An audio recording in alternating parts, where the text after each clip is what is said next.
Hey guys, welcome back to my channel. Today we're going to be making this delicious pot of egusi soup. But before we start, guys, please, if you are yet to subscribe to my channel, please click the subscribe button. Please, I'm begging you. I need you guys help to grow my YouTube channel this year, so kindly click the subscribe button, okay? All right, to get started, we're going to add some palm oil into a pot, and we're going to add in our egusi paste. So egusi paste is basically dry grounded egusi that you add in some water or some stock.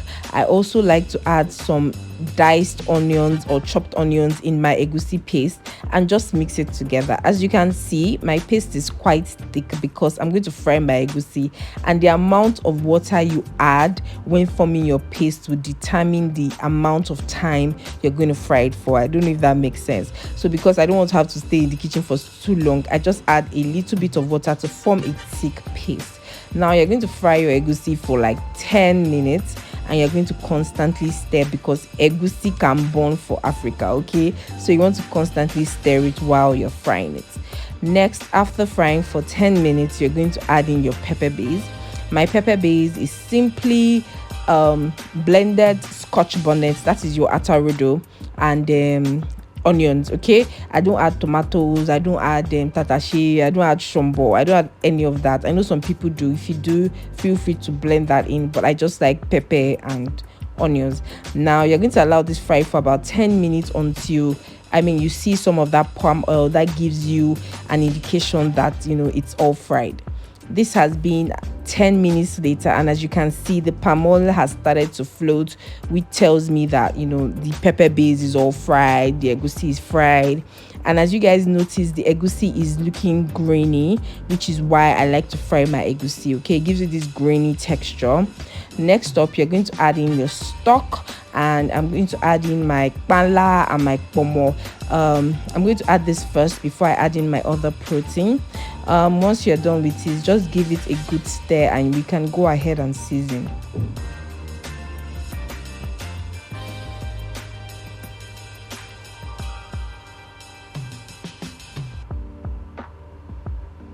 For this recipe, I added just one stock cube because I have added stock, and I'm using loads of crayfish. As you guys know, crayfish is also used for seasoning your food, and a little bit of salt. So you don't want to go overboard with your seasoning cubes.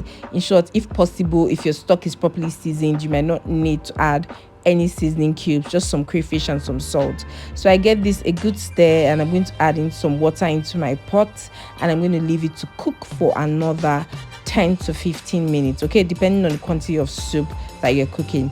You need to bear in mind that egusi does not need a lot of water or fluid, just a little bit of water. This is what the consistency should look like, and you're going to cook on low heat. Once again, guys, if you're yet to subscribe, please hit the subscribe button, okay? Please. So it's been about a little over 10 minutes, and I'm going to add in my other proteins. So I'm using some cooked turkey and some cooked goat meat. Guys, let me know, do you guys add turkey or chicken into your soups? Growing up, turkey and chicken belongs in stew, and beef and all those inuero like shaki and things like that is what belongs in soup. I'm sure if my mom sees this, she'll be like, she'll cringe, like turkey inside soup. But this was totally delicious. But let me know, guys, in the comment section, do you guys cook with turkey and chicken in your soup? So I'm going to just cover this again and leave it to cook for another, say, 5 to 7 minutes on low heat, so that the soup goes into my protein that I just added. And this is pretty much it, guys. What is left is to add in your vegetables. Now I know a lot of people use different kind of vegetables. Some people use uziza, some people add some bitter leaf. For this, I like my egusi with just ugu soup. That's how I always had it growing up. I had some frozen ugu in my freezer, and that's what I'm using. I also like to use equal parts ugu and equal parts egusi. I don't know if that makes sense. I know a lot of people just sprinkle like a little bit of vegetable in their egusi soup, and it's more of egusi. It's called egusi soup, so that's understandable. But I kind of like a lot of vegetable in my egusi soup, so kind of like equal parts kind of thing. So which is what I'm going for. If you like it, to have more egusi than vegetable, then by all means reduce the amount of vegetable you add into your soup. Okay, and guys, that's it. So our soup as is ready. Egusi soup don't ready, it don't land. Okay, um guys, we have come to the end of this video. Basically, like I said, egusi is really easy to throw together.